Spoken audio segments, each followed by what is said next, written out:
Good morning, students. Today I will teach you phylum Annelida and phylum Arthropoda. First of all, I am taking phylum Annelida. आज हम सबसे पहले शुरू करते हैं संघ एनिलिडा। एनिलस, इसको एनिलस का मतलब होता है रिंग, लिड्स का मतलब फॉर्म। ये रिंग फॉर्म में जो पाया जाता है, जो जंतु पाए जाते हैं उनको एनिलिडा में रखा गया है। इसके मुख्य लक्षण है जो इस संघ के जितने भी जंतु हैं वो फ्री लिविंग होते हैं, मतलब स्वतंत्र जीवी होते हैं, और कुछ पैरासाइट परजीवी होते हैं। Animals live in most places, जो इसके जंतु हैं ज़्यादातर मॉइस्ट प्लेसेस में रहते हैं, नम स्थानों पर पाए जाते हैं। फ्रेश वाटर, ताज़े पानी में पाए जाते हैं, और समुद्री जल में भी पाए जाते हैं। बाइलेटरल सिमेट्री इनमें पाई जाती है, मतलब इनमें जो सम्मिति पाई जाती है वो द्विपार्श्व सम्मित पाए जाते हैं। ये जो जंतु है ट्रिप्लोब्लास्टिक होते हैं, मतलब इनमें 3 जनन स्तर में पाए जाते हैं। इनमें वास्तविक देहगुहा पाई जाती है, ट्रू सीरोम इनमें पाई जाती है, वास्तविक देहगुहा। और इनका जो शरीर होता है वास्तविक खंडी भवन इनमें पाया जाता है। मेटामरिक सेगमेंटेशन उसको बोला जाता है, का मतलब जो शरीर के जो खंड होते हैं वो बाहर भी होते हैं और अंदर भी होते हैं। आहारनाल गोल कृमियों की अपेक्षा, जो इससे पहले जो गोल कृमि थे उनसे ज़्यादा विकसित जो है आहारनाल और पाचन जो है तंत्र इसमें पाया जाता है। इसमें जो सर्कुलेटरी सिस्टम होता है क्लोज्ड होता है, बंद प्रकार का होता है, अर्थात जो रक्त है वो नलिकाओं में बहता है। इनमें जो श्वसन वर्णक होता है हीमोग्लोबिन, वो रक्त प्लाज्मा में घुला रहता है। इसके अलावा इनमें जो ये जंतु होते हैं इनमें गमन के लिए देहभित्ति में लॉन्गिट्यूडिनल अनुदैर्ध्य और ट्रांसवर्स अनुप्रस्थ दोनों प्रकार की पेशियां इनमें पाई जाती है, जिससे कि ये गमन की क्रिया करते हैं। और गमन में जो है ये चूसक, सकर्स या पैरापोडिया, सीटा, इनकी भी मदद ये लेते हैं। शरीर, इनके जो शरीर में प्रत्येक खंड में जो है उत्सर्जन के लिए नेफ्रिडिया पाए जाते हैं, जिनकी वजह से जिनके सहायता से ये जो उत्सर्जी पदार्थ होते हैं उनको उत्सर्जित करते हैं। इनमें जो रेस्पिरेशन होता है, श्वसन होता है, श्वसन वो त्वचा के द्वारा होता है। और इन जंतुओं में देहगुहा आंतरिक रूप से भी सेप्टा द्वारा बटी होती है, खंड पाए जाते हैं उसमें। इस देहगुहा में देहगुहीय द्रव सीरोमिक फ्लूइड जो है वो भरा रहता है, जो कि शरीर में द्रव स्थैतिक कंकाल, हाइड्रोस्टैटिक स्केलेटल की तरह कार्य करता है। ऐसा लगता है कि कंकाल की तरह वो कार्य करता है। इनमें नर्वस सिस्टम, जो तंत्रिका तंत्र है, वो तंत्रिका बलय रिंग के रूप में होते हैं, और उस पर एक तंत्रिका रज्जु कॉर्ड जो है उसमें पाया जाता है। इनमें जो बॉडी ऑर्गेनाइजेशन होता है, शारीरिक संगठन जो होता है, वो ऑर्गन सिस्टम होता है, मतलब अंग तंत्र प्रकार का होता है। इसके अलावा एनिमल्स आर यूनिसेक्सुअल और हेर्माफ्रोडिट, ये जो है एक लिंगी भी होते हैं और द्विलिंगी भी होते हैं।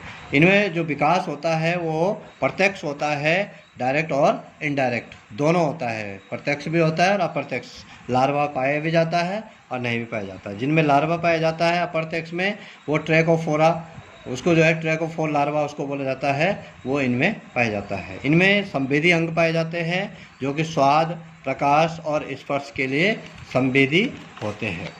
इसके अलावा इसके जो एग्जाम्पल है, उदाहरण है इस संघ के, वह है केंचुआ, फेरिटिमा पोस्टुमा उसको बोला जाता है, जोंक हो गया, हिरुडिनेरिया उसको बोला जाता है, या नेरिस इसके प्रमुख जंतु है।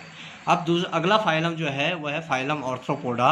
ऑर्थ्रो का मतलब होता है ज्वाइंट, पोडास का मतलब होता है फुट। इनमें जो है ज्वाइंटेड फुट पाए जाते हैं, जोड़ीदार पैर उनको बोला जाता है, वो पाए जाते हैं। और ये जो है जंतु जगत का सबसे बड़ा संघ है, 90% जो जीव है वो इस संघ में पाए जाते हैं। इसके मेन कैरेक्टरिस्टिक फीचर्स है, सभी प्रकार के आवासों में, सभी प्रकार के हैबिटेट्स में ये पाया जाता है। जल, थल, वायु, भूमि, इनके अंदर ये पाया जाता है। वृक्षों में ये पाया जाता है। और शरीर बाहर से मोटे दृढ़ एक काइटिन से बना क्यूटिकल का बना होता है, जो कि बाहर से टाइट वाह्य कंकाल का कार्य करता है। और इनका जो शरीर होता है द्विपार्श्व सम्मित होता है, बाइलेटरल सिमेट्री इसमें पाई जाती है। ट्रिप्लोब्लास्टिक तिरकोरिक होता है। इसके अलावा समखंडों सिर, वक्ष, हेड, थॉरेक्स और उदर एब्डोमिन में बटा होता है इनका शरीर। प्रत्येक खंड पर जो है वो मूलतः विभिन्न कार्यों के लिए रूपांतरित, इनके जो प्रत्येक जो खंड होते हैं, जो भी हेड, थोरैक्स और एब्डोमेन जो होते हैं, उनमें प्रत्येक में जो है अलग अलग कार्यों के लिए जॉइंटेड उपांग जो है वो पाए जाते हैं। इनकी जो देह गुहा होती है, बॉडी कैविटी जो होती है, उसमें हीमोसील भरा होता है जो कि कलरलेस होती है। हीमोलिम्फ जो है, हीमोसील के अंदर हीमोलिम्फ जो है भरा रहता है जो कि कलरलेस होता है। और इसमें रेस्पिरेटरी ऑर्गन्स जो है, श्वसन अंग विभिन्न प्रकार के होते हैं। जैसे जो जलीय जंतु होते हैं उनमें क्लोम पाए जाते हैं, जो स्थलीय होते हैं उनमें श्वास नाल, ट्रेकिया पाए जाते हैं, या बुक लंग्स उनको बोला जाता है, वो पाए जाते हैं। और कुछ जंतुओं में सतह के द्वारा श्वसन की क्रिया संपन्न होती है। इसके अलावा रुधिर परिसंचरण तंत्र, ब्लड वेस्कुलर सिस्टम जो है वो इनमें खुले प्रकार का होता है, ओपन होता है, का मतलब ब्लड वेसल्स इनमें नहीं पाई जाती है। हृदय पृष्ठ सतह पर स्थित होता है और ब्लड जो है कोटर, उसके लिए कोठर पाए जाते हैं। ब्लड साइनसेस जिनको बोला जाता है वो पाए जाते हैं और उनमें रक्त भरा रहता है।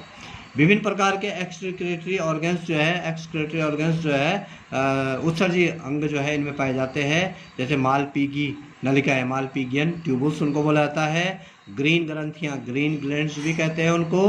इसके अलावा केंद्रीय तंत्रिका तंत्र CNS में एक तंत्रिका वलय, नर्व रिंग और दोहरी तंत्रिका रज्जु, नर्व कॉर्ड जो है इनमें पाई जाती है।